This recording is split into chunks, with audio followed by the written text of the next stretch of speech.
老乡，你们几天拉一次水？啊？几天拉一次水？3天拉一次。哎。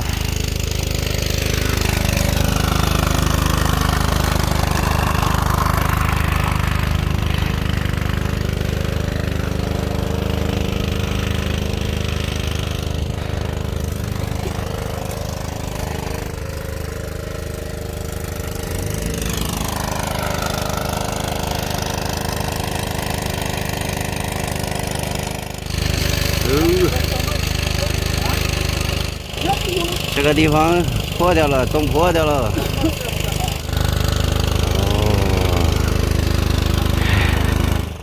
这些拉水的居民呢，大部分是这个村子的，还有就是218国道边上的那个反修桥那边的商户，啥的，他们都在这里取水。因为到了整个冬天以后啊，这个很多河道啊都会结冰。那这里呢是一处天然的泉水，这里不会结冰啊。很多朋友可能会好奇，为什么他们没有弄自来水呢？并不是没有弄啊，而是自来水到了冬天都会结冰啊。因为这里冬天比较冷啊，大家看这个地方呢，这上面全是雪冰。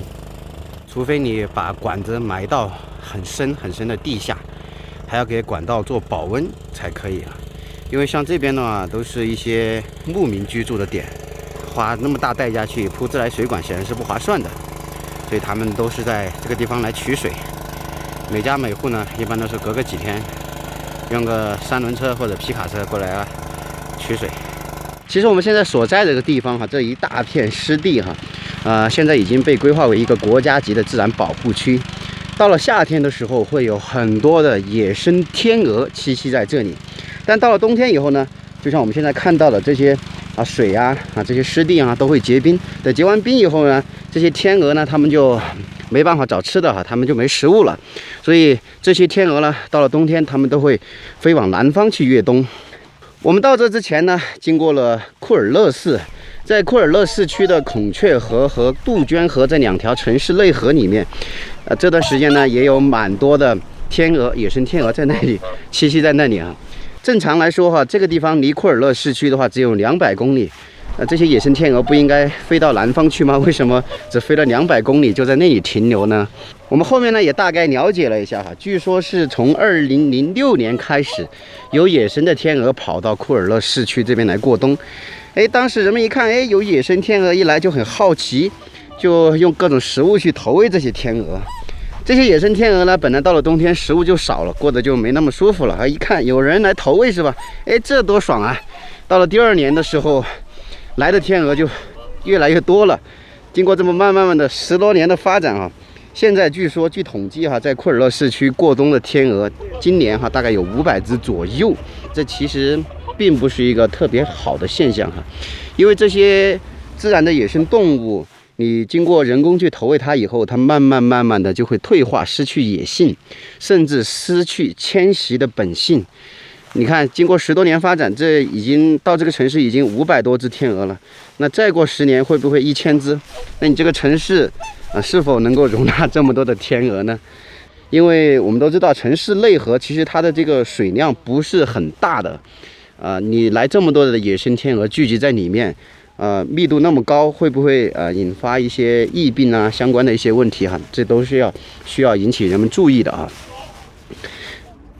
刚才那2个拉水的老乡现在已经离开了哈，我们现在也去接水。这是我们冬天存水的水桶，因为到了冬天以后，我们车上的水路也结冰了，就没办法装水了。大家看这个水，其实水量很大啊，这股泉水。自然山泉，我们就是大自然的搬运工。我现在虽然不知道这外面现在有多少度，大家可以看啊，这个是我们刚刚打水的这个水桶上面系的绳子。刚我把绳子往地上一放，就粘住这块石头上了，就跟胶水一样的，大家看，就这样就粘在上面了，看没？还挺紧的，神奇啊！这个，你看这个绳子，因为上面沾了水，马上就变得硬邦邦的了。神奇啊！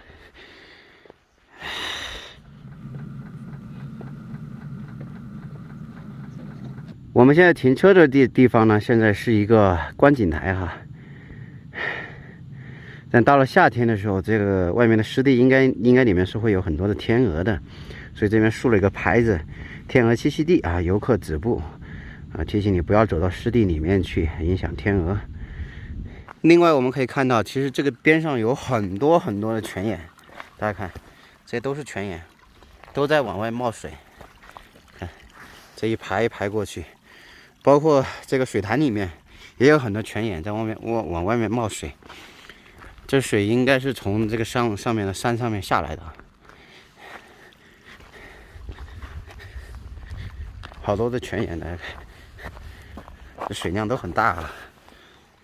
我们可以看到哈，我们身后这里呢有一个类似西藏那边的神山的这样一个小山包，那这个呢在这边呢叫做敖包，跟西藏那边呢还是有一点点联系啊。大家可以看到上面挂的这个经幡呢都是藏文的啊，因为这边居住的主体民族呢是蒙古族。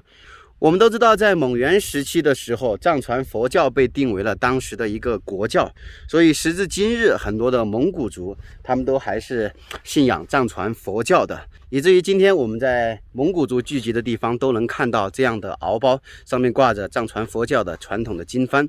那这边的蒙古族是怎么来的呢？这里面就涉及到一段历史了，就是东归史。简单说来，就是在清政府时期有一支蒙古族人从沙俄那边回到了咱们中国这边。我们都知道巴音布鲁克这边呢是一个大草原，那蒙古族呢他们的传统定居方式呢也是以游牧为主的，所以当时呢这一支蒙古族人呢就被安排到了这个地方周边定居。所以我们今天所在的这个地区呢才叫巴音郭勒蒙古族自治州。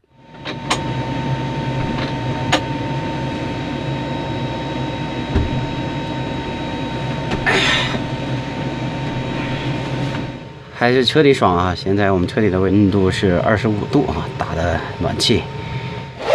回到车上，我们就可以短裤短袖搞起来了，是吧？早上呢，为了省事儿啊，就直接短裤套长裤了。这个接着天然山泉水来煮早饭，煮茶喝应该是相当不错啊。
不行，搞点肉来吃。